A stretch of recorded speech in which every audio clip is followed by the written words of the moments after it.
Saúdo a todos com a paz do Senhor. Estamos aqui de volta para fazer mais um vídeo para o nosso canal. Como prometido, nós ainda estamos na série de o mandamento do dízimo, né? E hoje, ontem nós encerramos com o período do templo, como se dizimava no período do templo. A partir de hoje, nós vamos falar para vocês tudo, mas tudo o que você sempre quis saber sobre dízimo. Tudo aquilo que não lhe ensinaram sobre o dízimo, nós vamos, a partir de hoje, nessa série, entregar a você. Eu sou o professor Aquino. Peço que vocês se inscrevam no canal, aquele que não é inscrito, deixe seu like, deixe seu comentário, porque nós aprendemos também com você. Ó. E você é muito importante, você é a peça principal de tudo isso, porque é para você que nós estamos nos dispondo a falar da palavra de Deus. Então, mas sem delongas, vamos ao assunto.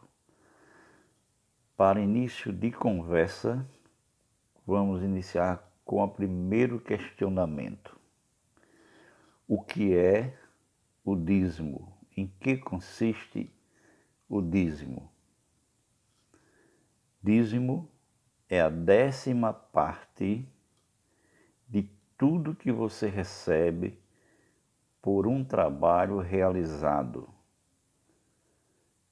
tirando, né, todas as despesas que você teve para realizar esse trabalho, do líquido da sua renda, você tira 10% e doa, devolve como gratidão por tudo que Deus tem lhe dado. Não é do bruto, você tira do líquido. Alguns tentam alegar que dízimo seria só de produção agrícola, mas essa teoria ela cai por terra quando você utiliza-se da Brit Hadashah, do Novo Testamento, e você encontra lá em Lucas capítulo 18, versículo 12, um parucho, ou seja, um fariseu, ele fazendo uma oração onde ele diz: jejum 2 vezes na semana e dou o dízimo de tudo quanto ganho. Então aqui está se relacionado à renda, de tudo quanto ganho, está se relacionando à renda. Então a concepção de dízimo sempre foi nossa renda de um modo geral, seja ela agrícola ou não. Segundo questionamento. Deixa eu pegar meu lápis, eu gosto de estar com lápis. Professor sempre é lápis e lousa. Segundo questionamento. Dízimo é tudo a mesma coisa? É uma coisa só, dízimo?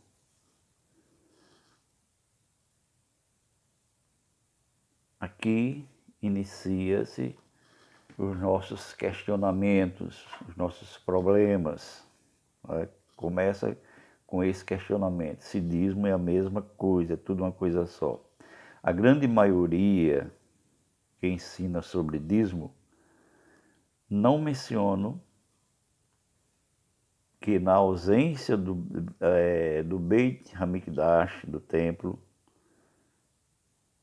existe pelo menos 4 fórmulas, maneira ensinada pela Torá, que você pode dizimar. E se você se aprofundar mais um pouquinho, você ainda encontra mais 3 maneiras que você pode dizimar, mesmo não existindo o templo.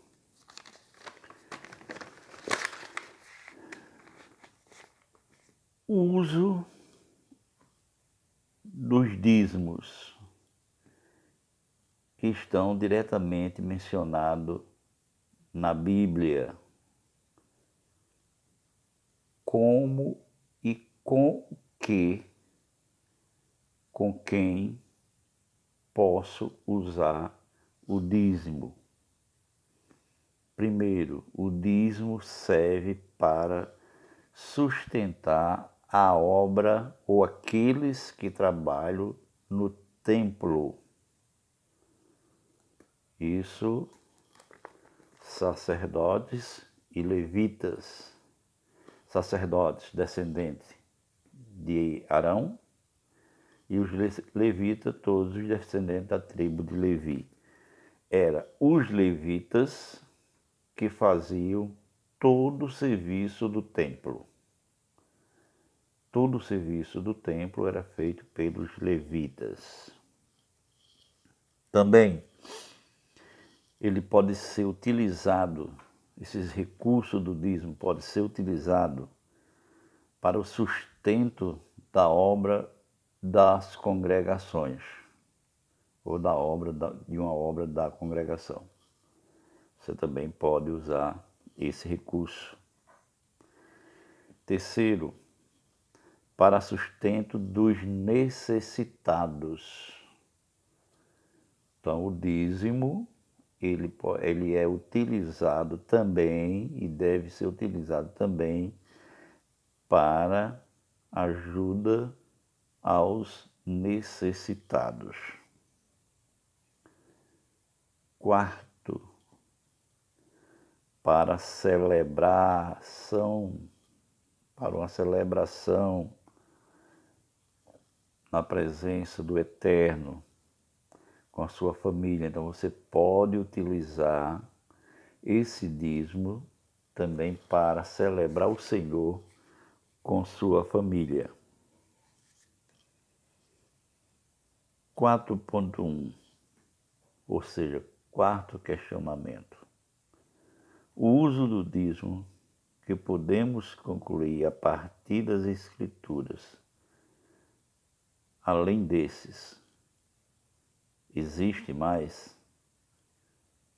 Eu posso usar em mais outras coisas o dízimo segundo as Escrituras? Sim, pode. Em que?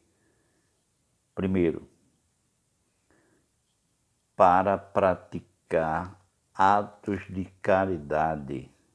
Você pode usar o dízimo para você praticar atos de caridade. 2, para adquirir conhecimentos do Eterno. 3, para cumprimento de outros mandamentos. Então, eu posso me utilizar do dízimo para praticar atos de caridade, para adquirir conhecimentos do Eterno e para eu me ajudar a cumprir outros mandamentos. Essas outras 3 fórmulas que eu apresentei para vocês,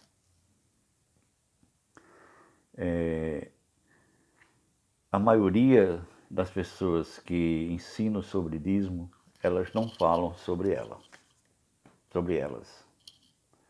Dificilmente você vê uma pessoa hoje falando a respeito dessas fórmulas de como você pode, como os recursos do dízimo podem ser utilizados.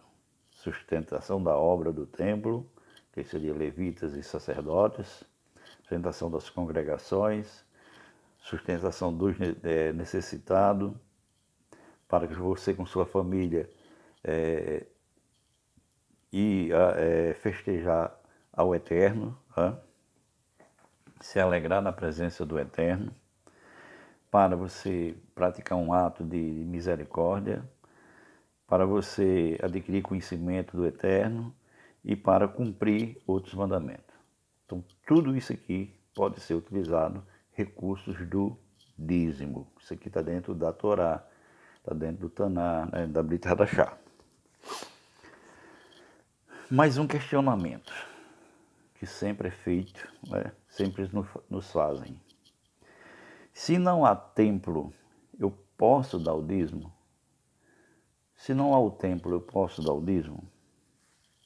Alguns dizem que dízimo é coisa de judeu, e dízimo foi dado por Moisés, né? A Torá,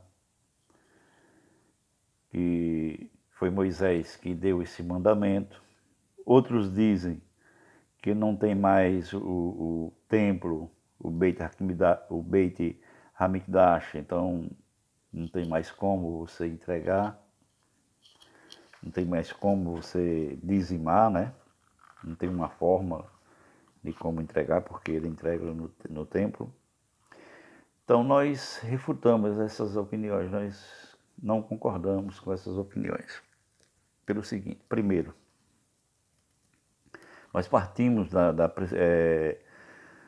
do pressuposto de que a Torá, né, são os 5 primeiros livros de Moisés, não seria mais válida para nós, o que é um engano. Se você diz que o dízimo não é mais válido porque foi dado no período de Moisés, foi dado, entregue por Moisés ao povo judeu, então você está dizendo que a Torá não é mais válida.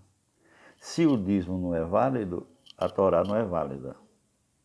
Agora, se a Torá é válida, o dízimo também é válido.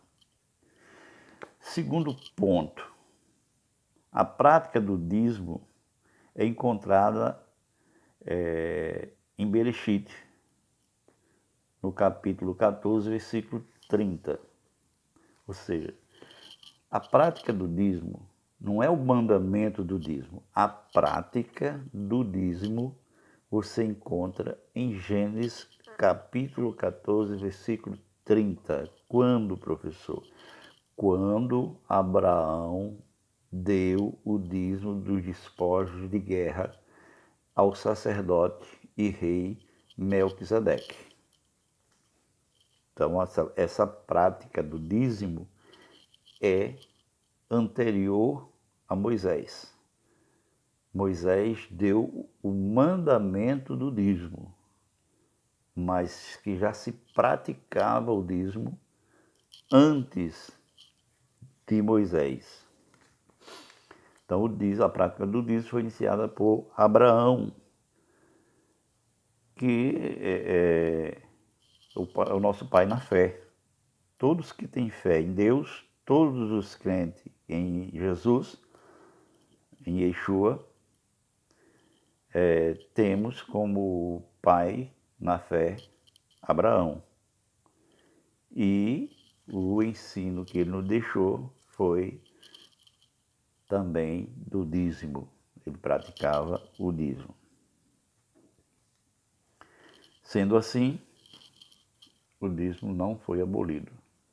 Ou o dízimo foi abolido e foi abolido toda a Torá, ou a Torá é válida e o dízimo também ainda é válido.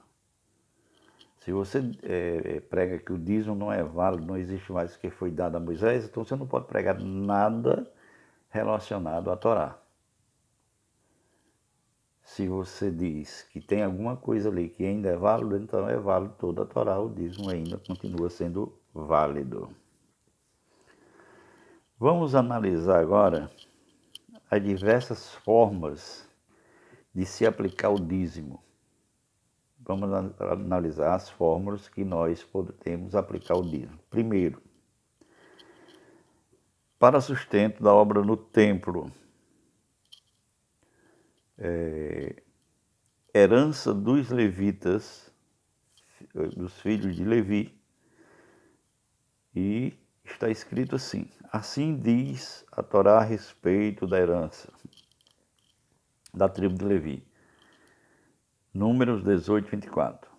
Porque os dízimos que os filhos de Israel os oferecerem ao Senhor, em oferta alçada, eu tenho dado por herança aos levitas. Isso foi o Eterno quem disse.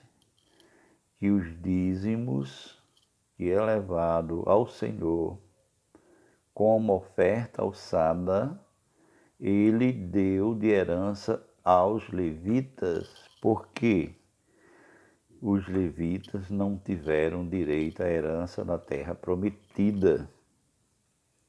A herança deles era tudo que os filhos de Israel entregavam no templo. Essa era a herança dos levitas, que dividiam com os sacerdotes. Dividiam com os sacerdotes. Como é que eles dividiam esses dízimos com os sacerdotes? O levita recebia o dízimo e pagava o dízimo do dízimo. Ele entregava o dízimo do dízimo a quem? Ao sacerdote, que era maior que ele. Ele fazia as funções de todo o trabalho do templo, recebia o dízimo como herança dada pelo Senhor e dizimava ao sacerdote, que era um descendente de Arão. Assim funcionava no período do templo. E a Torá continua dizendo: também falarás aos filhos de Levi e lhe dirás: quando os filhos de Israel receberem os dízimos que eles vos têm dado por herança, então desse dízimo trazei ao Senhor uma oferta alçada, que é o dízimo dos dízimos. Número 18, 26. Esse era o conceito original do dízimo. Portanto, na ausência do templo, do Beit HaMikdash, não é uma alternativa para que você não dizime. Não tem mais o templo, então eu não vou mais dizimar. Não, isso não justifica. Porque para sustento da obra na congregação também era usado o dízimo para sustento da obra da congregação. Então, eu posso doar o dízimo para a congregação. Será que o texto da Torá dá autoridade para que isso seja feito? Que como não tem mais o templo, eu possa dizimar para sustento da obra da congregação? Se aplica também a isso? Vamos voltar um pouquinho e lembrar de Melquisedeque. Melquisedeque, ele recebeu o dízimo de Abraão. Então, quando ele recebe o dízimo de Abraão, o próprio Shaul Hachalia, Paulo, ele usa esse termo, né? Ele usa até um conceito judaico, rabínico, aliás, que diz que é o leve e o pesado, né? E ele argumenta, ele usa esse conceito, né? Essa prática rabínica, para justificar que Abraão deu o dízimo a Melquisedeque. E Melquisedeque é sacerdote superior à ordem de Levi. Então, ele acaba usando o dízimo como um dos argumentos para dizer que Melquisedeque era maior, sacerdote maior do que o de Levi, e assim justificar, através desse argumento de Abraão dar o dízimo a Melquisedeque, o pagamento ou mantimento dos que estão envolvidos na obra do Senhor. Isso você vê em Hebreus capítulo 7, versículo 9 ao 10. Então podemos concluir disso tudo que, se Levi é digno de receber o dízimo, quanto mais digno ainda é Melquisedeque, que tinha um sacerdote superior. Tanto no caso de Levi como de Melquisedeque, o dízimo é dado como pagamento pelo trabalho na obra do Senhor, tanto a um sacerdote como ao outro. Tanto o sacerdote da ordem de Levi como o sacerdote da ordem de Melquisedeque tinha o direito ao dízimo pelo serviço prestado na obra do Senhor. Então chegamos às duas conclusões para nós encerrarmos esse vídeo. Primeiro, sacerdote da ordem de Arão, como da ordem de Melquisedeque, pode receber o dízimo. Então o dízimo é uma fonte de renda dos sacerdotes que agem no serviço de Deus. O Messias é o nosso sacerdote eterno. Eternamente. O Messias é sacerdote eternamente da ordem de quem? Melquisedeque. Isso vê em Hebreus capítulo 5, versículo 6. Ora, se o Espírito de Deus concede a algumas pessoas, o Espírito de Deus concede, aliás, autoridade para trabalhar no serviço do Eterno, da obra do Eterno, em nome desse Mashiach, em nome desse Messias, então essa pessoa tem autoridade de receber o dízimo, porque essa pessoa está fazendo um serviço de Deus em nome daquele que é o sacerdote eterno da ordem de Melquisedeque. Então, tanto um como o outro têm o direito de receber o dízimo. Pela Torá, essas pessoas podem sim receber o dízimo. Então, vamos ficando por aqui. Amanhã nós continuaremos nesse mesmo assunto, tirando as dúvidas. Então, ficou claro que podemos sim entregar o dízimo, porque os que foram escolhidos pelo Espírito Santo para trabalharem na obra do Senhor, eles foram escolhidos pelo o nosso sacerdote eterno, que é o Mashiach, e que ele tem autoridade, porque ele é da ordem de Melquisedeque, superior à ordem dos levitas, a ordem de Abraão. Então fiquem na paz do Senhor e amanhã nós continuaremos citando os versículos na Brit Hadashah, do Novo Testamento, que autorizam aos sacerdotes, a quem trabalha na obra do Senhor, mesmo nas congregações, mesmo não existindo o templo, não existindo o templo, mesmo nas congregações, eles têm autoridade dada pelo sacerdote eterno da ordem de Melquisedeque e Yeshua, de receberem o dízimo. Que o Senhor nos abençoe, nos guarde, e amanhã nós voltaremos explicando a vocês os versículos da Brit Hadashah, da Nova Aliança, que autorizam aos que trabalham na obra do Senhor ter direito ao dízimo. A paz do Senhor para todos, fiquem com Deus.